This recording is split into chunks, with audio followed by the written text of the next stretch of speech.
video is to introduce you or to review tributary sampling. And first you want to pick a good site at your tributary. It's typically an inlet or an outlet, as the one that I am at right now. And you want to find a site that is accessible. You don't want to be walking through poison ivy or a brush that is too thick. And you want to make sure that you have an area with good flowing water if you can. If there is no flow at all to your tributary, or if the water is too low that you can't take a clean sample without disturbing sediment, do not sample that tributary and move on to your next one. When you get to the tributary, you want to, on your field data sheet, you want to note the name of your tributary and the flow. So this tributary right here, I would call this about a moderate flow. We just had a lot of rain recently. Your field data sheet, you can classify your flow as low, moderate, or high. And at each of your tributaries, you're going to be collecting 2 bottles of samples. One big white bottle and one small brown bottle. Remember that these small brown bottles have a little bit of acid in them, so you do not want to sample with this bottle directly, and you do not want to dump any water out of this bottle into the water again.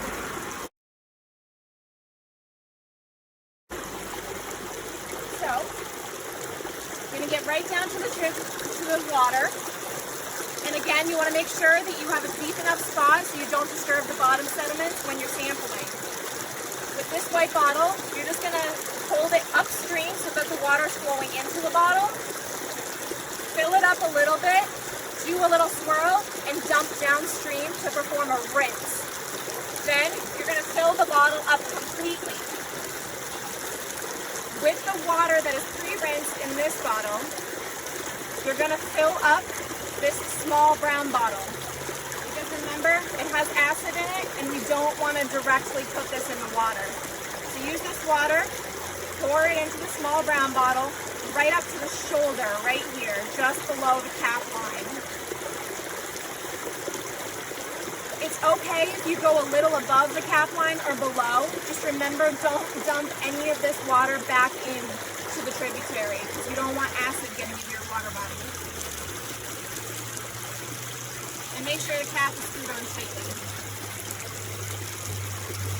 Then you're going to fill this white bottle right back up to the top. And again, you want to make sure that the water line is to the shoulder of the bottle, not the top of the cap. You want to give a little head space.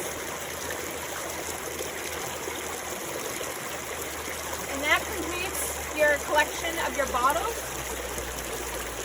If you choose to do an E-Coli sample at your water body, it's just one of these small white bottles, or sometimes it has a blue or green cap on it. There's 2 different kinds, but it's the same bottle to be used for the same purpose. And these are sterile bottles, so you do not want to remove the cap until just before you sample.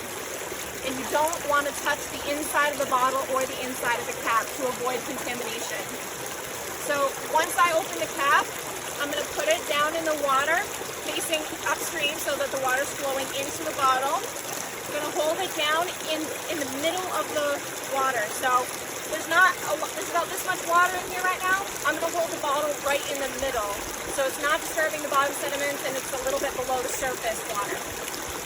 I'm going to fill it up, and then I'm just going to slowly raise it back up, give it a little head space, and then cap it. And it's going to be all one continuous motion to do it kind of quickly.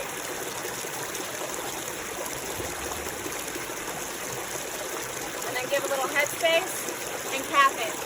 Do not add any more water to it after you've already filled your water, because you don't want to cross dip.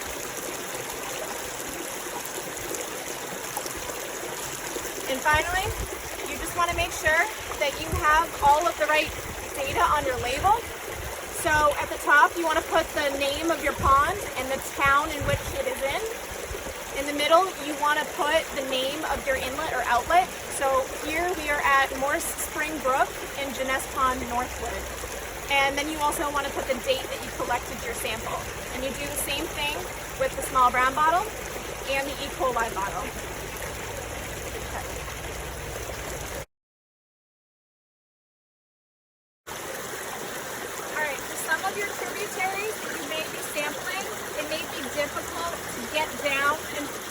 your tributary to collect the bottles. So in some cases, a sampling pool is needed to collect your sample. So if you get one from DES, this is something that it might look like. To release it to open, there's a little black lever right here. Push it outwards and it releases it open. And these hold the big white bottles. So if you place the big white bottle inside the clamp and then you push this lever until it's tight, then you're all set. This can also extend longer if you need it to. And then you're going to do the same sampling process using the sampling pool. You're going to put this down to the water. Remember, you want the water to be flowing into your bottle, and you don't want to disturb any of the bottom sediment, so make sure you're in a deep enough location. Then you're going to place it down, fill it with a little bit of water, rinse it around, and dump it downstream to perform the rinse. Then you're going to fill it right back up to the top.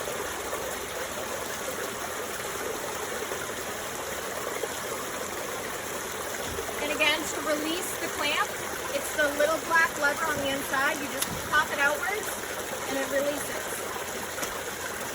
And then remember that you're going to use this pre-rinsed water to fill up the small brown bottle, which again has acid in it. So do not use this bottle directly to sample. So you're going to use this water to fill the small brown bottle up to the shoulder of the bottle. And again, a little more and a little less is okay. Just remember, don't dump any of it out. So again, the shoulder is right here, right below the cap line. And then just make sure you close it tightly. And then we're going to fill this bottle right back up. So again, you put it right back in the hole. Clamp it until it's tight and it'll hold. Then you go right back down to the water. Back up.